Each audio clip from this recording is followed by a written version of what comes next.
Hi mathematicians, in example number 1, you will see that you are starting out with a positive number, and then here you are subtracting, which remember that subtracting means take away, and then immediately after that, you're taking away a negative.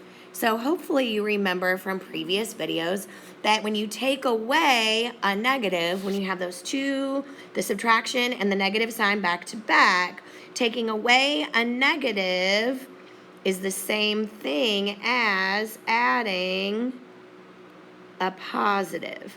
Because if you're taking away the negative, you're making it into a positive. So we can rewrite this problem as 20 plus 41, which means our sum is going to be 61 for the first one. For number 2, you can see that these parentheses are sitting next to each other. So that means that we are multiplying those two numbers together. And remember the rules from previous videos.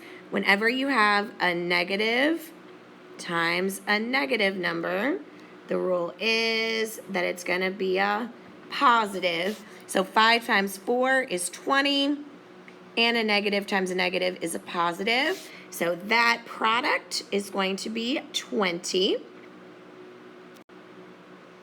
Last but not least, remember that this means divide, that little fraction bar, and a positive divided by a negative, which is what we have in this case, right, equals a negative. So positive 20 divided by negative 2 is going to be negative 10.